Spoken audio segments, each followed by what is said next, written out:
ಹಸುವಿಗಿಹ ಮಗತನ್ನು ಕಸದಂತೆ ಎಸೆಯದಿರು, ಹಸನಾದ ಬದುಕು ಇಹುದು, ಹಸನಾದ ಬದುಕು ಇಹುದು. ಬಸವಳಿದ ಸಮಯದಲ್ಲಿ ಹಸುವಿಗಮೃತದಂತೆ ಹೊಸ ಹುರುಪು ಇಹುದು. ಗೋಪಾಲ ಸಹವರ್ತಿ, ಗೋವು ಸಾತ್ವಿಕ ಜೀವಿ, ಗೋಮಾತೆ ಇದ್ದಲ್ಲಿ ವಾಸ್ತು ಇಹುದು. ಗೇಹವನ್ನು ಹೋಗುವಲ್ಲಿ ಹೊಸಿಲ ದಾಟಿಸಿ ಮೊದಲು ಗೋವನ್ನು ಸ್ವಾಗತಿಸಿ ಸೊಗಸು ಇಹುದು, ಗೋವನ್ನು ಸ್ವಾಗತಿಸಿ ಸೊಗಸು ಇಹುದು. ಹಸುವಿಗಿಹ ಮಗತನ್ನು ಕಸದಂತೆ ಎಸೆಯದಿರು, ಹಸನಾದ ಬದುಕು ಇಹುದು. ಕರೆದಾಗ ಹಾಲನ್ನು ಹರಿಸಿ ತಂಬಿಗೆ ತುಂಬ ಸುರಿದು ಕೊಡುವುದು ಗೋವು ನಿನಗಾಗಿಯೇ. ಬರಿದೆ ಕಟುಕನ ಹಾಗೆ ಎರಿದು ತಿನ್ನುವೇಕೆ, ತರವಲ್ಲ ಪ್ರಾಣಿವದೆ ಕೆಡುಕು ಇಹುದು. ಕುಡಿಯುವೆಡೆ ಕ್ಷೀರವನು ಕಡೆದಾಗ ತಕ್ರವನು, ಒಡಲ ತಾಣಕ್ಕೆ ಬೆಣ್ಣೆ ನೀಡುವುದು ಗೋವು.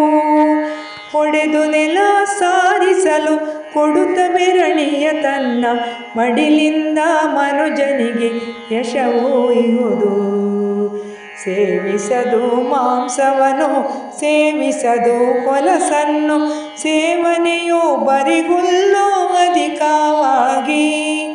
ಸೇವೆಯನ್ನು ಮಾಡುವುದು ಸೇವಕನ ರೀತಿಯಲ್ಲಿ, ಗೋವು ಸಾತ್ವಿಕ ರೂಪ ಇಹುದು. ಹಸುವಿಗಿಹ ಮಗತನ್ನು ಕಸದಂತೆ ಎಸೆಯದಿರು, ಹಸನಾದ ಬದುಕು ಇಹುದು. ಹಲವು ಗಾತ್ರಗಳಲ್ಲಿ ಹಲವು ದೇಶಗಳಲ್ಲಿ ನೆಲೆಯಾಗಿ ಇರುವುದಿದೆ ಗೋ ಸಂತತಿ, ನೆಲೆಯಾಗಿ ಇರುವುದಿದೆ ಗೋ ಸಂತತಿ. ಒಲವಿನಲ್ಲಿ ಮೈನೆಕ್ಕಿ ಬಳಿ ಸಾರಿ ನಿಲ್ಲುವುದು, ಕುಲಕ್ಕೆ ಕಳಶದ ಹಾಗೆ ತಾನು ಇಹುದು. ಅಳಿಯದಿರು ಹಸುವನ್ನು, ಅಳಿಯದಿರು ಜನರನ್ನು, ಹುಳಿಯನ್ನು ಇರಿಸದಿರು ಹೃದಯದಲ್ಲಿ ಬೆಳೆಸು.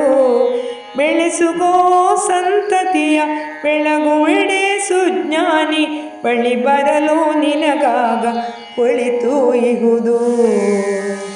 ಹಸುವಿಗಿಹ ಮಗತನ್ನು ಕಸದಂತೆ ಎಸೆಯದಿರು, ಹಸನಾದ ಬದುಕು ಇಹುದು.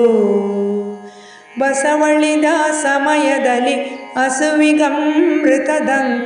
ಹೊಸ ಹುರುಪು ಇಹುದು, ಹೊಸ ಹುರುಪು ಇಹುದು. ಹಸುವಿಗಿಹ ಮಗತನ್ನು ಕಸದಂತೆ ಎಸೆಯದಿರು, ಹಸನಾದ ಬದುಕು ಇಹುದು, ಹಸನಾದ ಬದುಕು ಇಹುದು.